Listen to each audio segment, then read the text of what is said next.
Hi, I've had a question about adjustment of gears and if there's any problem with the gears on the alfine 8. One of the first things to do is to check the cable adjustment, and if I could just give a couple of tips first. That is whenever you park up the bike, at the moment I've got it in 8, but that is to leave it in 8. So what that does is that you can see the cable tension is not tight there. So what that does is leaves the cable tension loose, and that will save the amount of adjustment that you have to do. I mean, if you imagine if it's under tension all the time, that cable is being stressed. If it's in 8 when you leave the bike or when you're not using it, then the cable's not under tension and so should last longer. Another thing to do is when you're changing gear, and I think this goes for geared bikes as well, is when you actually change gear, not to push too hard. And if anything, if you can relax the pedal backwards slightly before you change. I mean, with the alfine, looking at the way it's designed, the alfine 8, 1 to 4 are all connected and 5 to 8 are connected. So the biggest movement is from 4 to 5. But same again, if you can relax when you change gear and even move the pedal back just a tad, then that will help in the gear change. I have had a couple of times within the gears, like a little clicking and that, but not very often. So I think that might help. And then the other thing is, now I'll show you how to adjust the gears. This is from the Shimano manual. I'll also put that in the link below. But here we go. So first thing to do is to get your gears to 4. So it's set at 4 there. And what can happen is, if you look from the top, there's 2 yellow blocks. They should be perfectly aligned. Also as well, if we go underneath, you can see just forward there's 2 yellow blocks, and those 2 yellow blocks are perfectly aligned. So just check it one more time, the way it says in the manual, which is to send it back to 8, 2, 5. That's on 4. Come back down to the gears, and those 2 are perfectly aligned.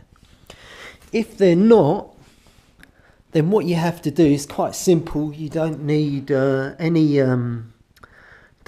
tools. What I'll do is I'll just put it out of alignment. So I'm going to screw this in 4 times. 1, 2, 3, 4. It's clicked 4 times, and then what you should see is those 2 blocks slightly out of alignment now. You see there's a bit of a gap between the 2. So what I'll do is I'll put that back to the way it was. I've forgotten if I screwed it in or out. Well, we'll soon find out, won't we, if I've gone the right way. So oh no, I've gone the wrong way, haven't I? Look, I've made it worse. So let me go the other way.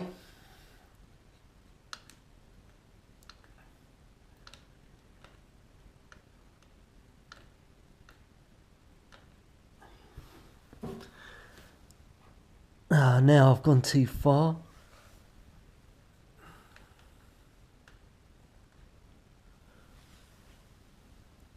And it still needs a little bit more.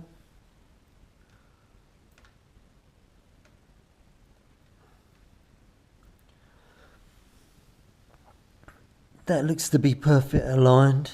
So now the thing to do is to let it go back to 8. So it's gone back to 8. The cable's loose now. Bring it back up to 4. It's back on 4. I can check from up top. That looks good. And that looks good as well. Those two yellow blocks are perfectly in line. So I'll just check it one more time. So we release the gears. If you release the gears, then the yellow blocks are totally out. You see it's moved there, and also it's not there. If I do that, I'll do it 7, 6, 5, 4. So there it is, 4, and those two blocks are perfectly aligned. So I hope that helps you with gear adjustment. Let me know in the comments if there's anything else. I'll put the link to the... let me show you the... this is the Shimano manual. So the Shimano manual will give you exact details of what to do with the adjustment. It will tell you as well if you have to put a new cable on. Another thing could be that with a cable, if it's stretched, then it's not going to be changing gears properly. But here's the Shimano manual, and there you can see those two blocks that I'm talking about. If it's out of alignment, like I did there, then that's wrong. You want it perfectly in line, the two yellow blocks, and then you adjust it from B, which is the adjuster there. There's the from the top view, and there's from the bottom view. So one more thing, if you do turn the bike upside down, because it's got hydraulic brakes, if it's the same as mine, it's not really a good idea. There could be a chance that air gets into the brakes. So see how you go with that. Hope it's helpful, and let me know in the comments. Thanks.